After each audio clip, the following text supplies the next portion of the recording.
नमस्कार, आप देख रहे हैं एटीएन लाइव और मैं हूं चंदन। बिहार विधानसभा के अध्यक्ष अवध बिहारी चौधरी ने आज सिवान शहर के कई प्रमुख छठ घाटों का जायजा लिया।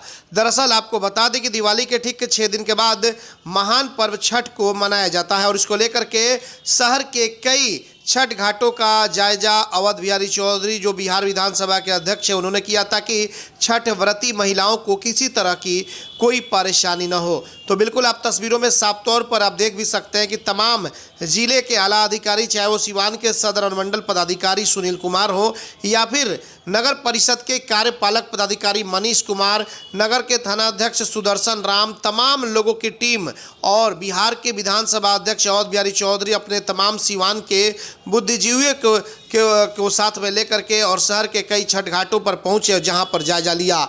ये जो तस्वीर आप देख रहे हैं ये सिवान के शिवव्रत सात छठ घाट और पुलवा घाट की है, जहां पर बिहार विधानसभा अध्यक्ष ने वहां पर जायजा लिया और जो कमी बेसी थी उसको जल्द से जल्द निपटाने का आदेश भी दिया। उन्होंने कहा कि बैरिकेडिंग के साथ साथ घाटों की बिल्कुल साफ सुथरे तरीके से सफाई हो ताकि जो छठ व्रती महिलाएं हैं वो यहाँ पर आए तो उनको किसी भी तरीके से कठिनाइयों का सामना न करना पड़े।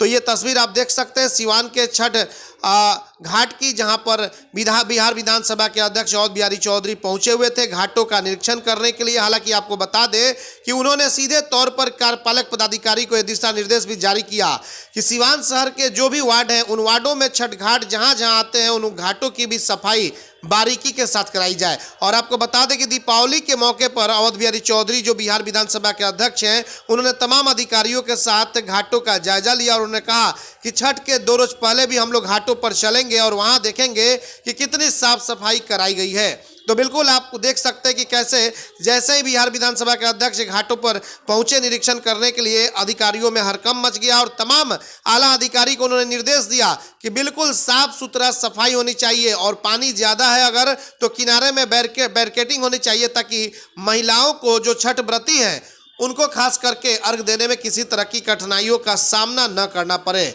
तो बिल्कुल आप देख सकते हैं छठ जो महान पर्व कहा जाता है, बाहर भी लोग रहते हैं और अपने घरों में इस महान त्यौहार पर आ जाते हैं।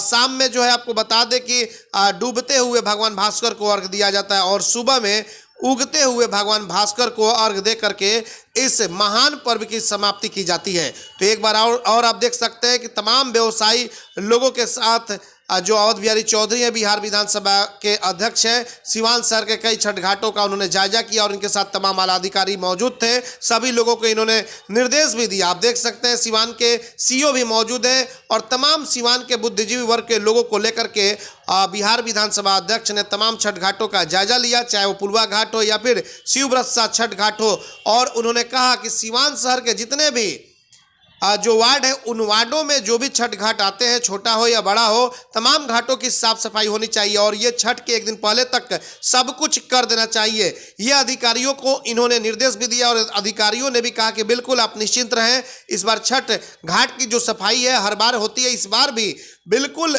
साफ सुथरे तरीके से होगी। तो आइए सीधे ले चलते हैं और बिहारी चौधरी जो बिहार विधानसभा के अध्यक्ष हैं उनसे बात करते हैं कि उन्होंने क्या कुछ कहा छठ घाटों पर निरीक्षण के दौरान। BA, BCom, BSc, MA, MCom करें विश्व की सबसे बड़ी यूनिवर्सिटी इग्नू से। सॉल्व असाइनमेंट्स और गाइड बुक्स प्राप्त करें। संपर्क करें Mahakal computers, DAV PG college के पास, पंच मंदिरा मोड़ से दाहिने, Siwan. RS James and jewellers, जहां आपके लिए हॉलमार्क जेवर एक से बढ़कर एक डिजाइनों में उपलब्ध हैं। वहीं लेनी हो गोल्ड, डायमंड या चांदी के जेवर तो आज ही चलें सिर्फ और सिर्फ RS जेम्स एंड ज्वेलर्स। सबसे विश्वसनीय shop, Lal palace, station road, Siwan. Mobile number 9572658649 और 7979869474। अरे हम तो प्रत्येक वर्ष आते हैं और रोज आते हैं। ये स्पीकर बनने के बाद भी मैं किसी पर चार्ज नहीं करता हूँ, लेकिन जब जितना मैं आप लोगों के बीच सिवान में रहता हूँ, अब क्या जाने अन्य जनप्रतिनिधि रहते हैं कि नहीं रहते हैं, हमें शंका लगता है। तो प्रत्येक वर्ष मैं आता हूँ। छठ जो है उपासना का महान त्यौहार है। आज दीपावली भी है, दीपावली में भी सफाई रहनी चाहिए और छठ में तो विशेष। इसलिए 2 बात है। ये दाहा नदी की अच्छी सफाई हो। अर्घ देने के लिए हमारे माता बहनें आती है, वो भीतर ढूकती है और पानी में ढूक करके भगवान भास्कर को अर्घ देती है। इसलिए इसको बढ़िया तरह, इसमें जो जलकुंभी या अन्य तरह की चीज़ है, इसकी सफाई हो जानी चाहिए। आवश्यकता हो ब्रैकेटिंग के तो भी होना चाहिए, लेकिन हर हाथ में वो नदी को जो आप ग्रीन रंग के देख रहे हैं लेयर उस पर जमा हुआ है, वाटर लिली है, ये तमाम चीज़ की सफाई करने के लिए मैंने, ये अनुमंडल पदाधिकारी हैं और आपके ये नगर परिषद के एग्जीक्यूटिव अफसर हैं, उनके और कर्मचारी पदाधिकारी, अभियंता लोग हैं, अंचलाधिकारी जी हैं, आप तमाम लोग हैं। तो मैंने कहा है कि मकसद हमारे आने का यही होता है कि थोड़ा काफ़ी सक्रिय होकर के और यहाँ बैठने वाले जगह को काफ़ी, माने अगर किसी कारण से वो दूषित प्रदूषित है तो शुद्धता लाने के लिए आप लोग काम करें। एक काम ये मैंने कहा। दूसरा कहा कि नदी में जो गंदगी है उस गंदगी को साफ़ सुथरा आप करा दीजिए। जैसे हो, इन लोगों ने कहा कि जाल से छनवा देते हैं, हम छलवा दीजिए, लेकिन इसका लास्ट पॉइंट पर आप मतलब एक क्या होता है, जाल लगवा दीजिए कि फिर उधर से बहकर नहीं चले आवे। समय है तो ये काम है।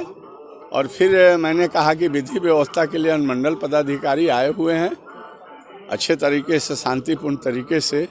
ये हमारे महान त्यौहार छठ का है, माता बहनों का, पुरुषों का, तमाम का त्यौहार है।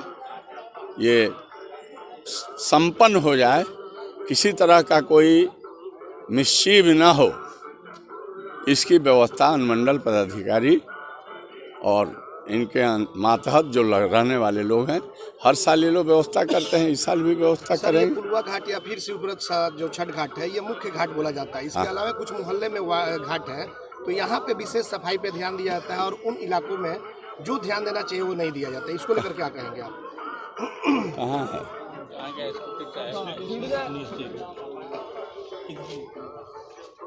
ये तो दाहा नदी है और इसके सफाई पर हम लोग बात कर रहे हैं, लेकिन बहुत सारे वार्ड भी हैं, सब जगह काम लगा है सर। हाँ, वहाँ भी सफाई बढ़िया तरह से हो जाए, स्ट्रिक्टली उस पर ध्यान दीजिएगा।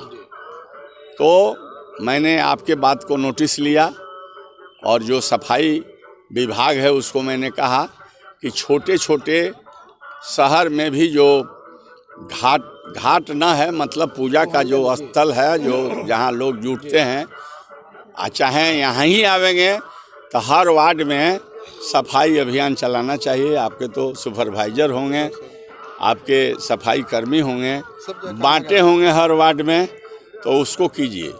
आप उसको भी कीजिए और इसको प्राथमिकता में कीजिए, इसलिए कि कलेक्शन जो है यहीं पर होता है। तो और आपको मैं बतलाना चाहता हूं कि नदी के हालत देख रहे हैं ना, नदी सिमटती जा रही है, होता जा रहा है। तो इसके आज तक किसी जनप्रतिनिधि ने आवाज नहीं उठाया और ना ही कुछ हो सका। सिर्फ लोग आते हैं, बोलते हैं और चले जाते हैं। प्रोसीडिंग जाकर देखिए मैं क्या बोला हूं, वो प्रोसीडिंग देखिए, हमारे पास है तो आकर देख लीजिए।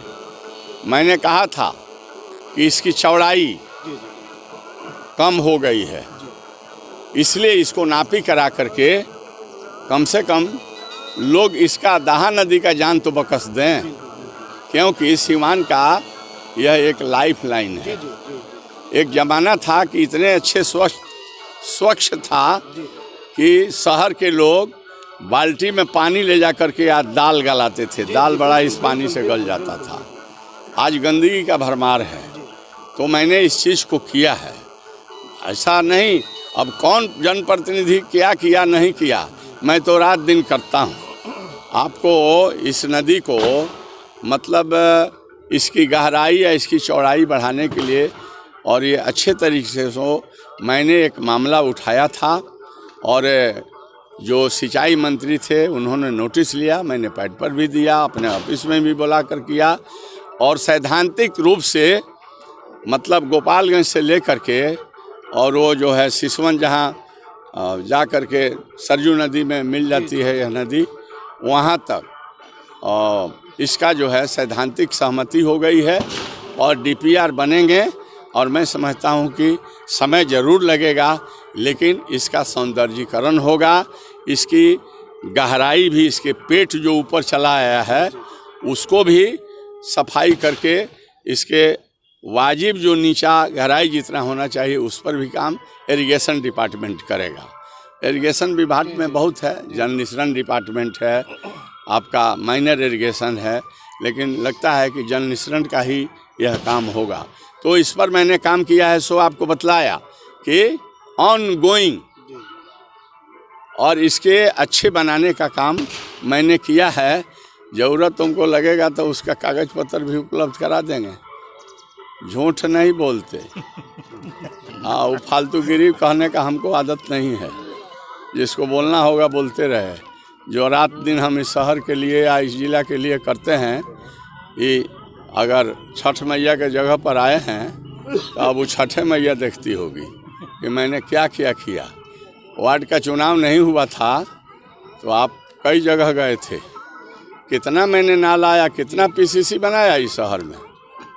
मालवीय नगर का क्या हालत था, उसको मैंने ठीक किया। UPA स्कूल जो है वो इस्लामिया कॉलेज के इतना पानी लगा हुआ था, उसको मैंने कराया, अन्य जगह कराया, नाम नहीं गिनवा सकता हूँ। अभी तो नगर पालिका का चुनाव हुआ, वार्ड में वार्ड कमिश्नर लोग जीत गए हैं, तो पूरा फंक्शन में रहे। और जनप्रतिनिधि मैं बार बार कहता हूँ, आज ही से नहीं, हमारा जो सोच है, जनप्रतिनिधि चाहे किसी स्तर का हो, चाहे वो मुखिया हो, सरपंच हो, या वो वार्ड कमिश्नर हो, या MP हो, MLA हो, जन सहयोग से अब पदाधिकारियों को उनकी जिम्मेवारी है, उनका जुडिक्शन है। तो जनप्रतिनिधि का रूल्स ऑफ एग्जीक्यूटिव बिजनेस है, आचार संहिता है, उसके तहत जनप्रतिनिधि को पदाधिकारी से काम कराना है, क्योंकि आदेश हम करेंगे, उसका एक्जीक्यूशन जो है कार्यान्वयन पदाधिकारी ही करेगा। इसलिए सब लोग मिलजुल करके हम लोग काम करें और सीवान के अच्छे विकास हो, विकसित, विकासशील नहीं, विकसित सीवान बने, इस दिशा में हम तमाम लोगों को संयुक्त रूप से काम करने की आवश्यकता है। मैंने कहा दहा की स्थिति के बारे में, देख ही रहे हैं कन्हवारा में कितना बड़ा सौदागिरी है। जाओगे या देखोगे, गए थे आप, आश्चर्य कोई करेगा। तेजस्वी जी ने कहा इतना बड़ा क्यों बनवा रहे हैं। मैंने कहा कि सीवान की आबादी बड़ी हो गई है, और जो जहाँ जो मरता है तो वहीं दाह संस्कार होता है, तो उसको कितना बड़ा बनवा रहे हैं। अभी हमें खादी भंडार से बगल में जो लखराव है, वहाँ पर मैंने स्वीकृत किया, फाइनल स्टेज में है। वहाँ पर भी चूँकि ज़मीन कम है इसलिए छोटा बनेगा। और अन्य जो है आप देखिए कलेक्टर के बगल में मैंने वहाँ स्लुइस गेट बनवा दिया, उधर का पानी आएगा, और चाहे इधर का पानी बढ़ेगा तो वो आपका शहर में नहीं जाएगा, वो अंतिम स्टेज में है। फिर पानी वहाँ से बरैया टोला वगैरह निकल जाता था, तो मैंने ओरमा और उसके बीच में दाहा नदी के किनारे मैंने बड़का भारी स्लुइस गेट बनाया, वो भी फाइनल स्टेज में है। कहने का मतलब है कि टणवा में भी पास कर दिए हैं, टणवा में भी पास कर दिए हैं, टणवा भी आपका वार्ड में आ गया है। पुल, बड़ा पुल पास कर दिए हैं, ये इंजीनियर है, ये लोग बनाए हैं प्रोजेक्ट, इसलिए कह रहे हैं। तो चंदन जी, कार्यों के लिए जनता हमको जिताई है।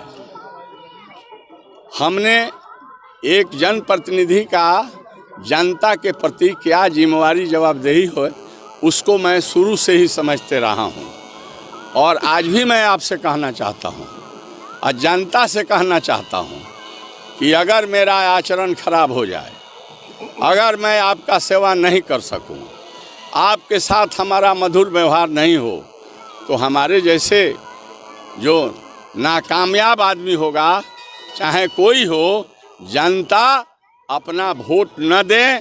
जो काम करने वाले जनप्रतिनिधि उनके नज़र में आवे, उसी को चुनाव में जिताने का काम।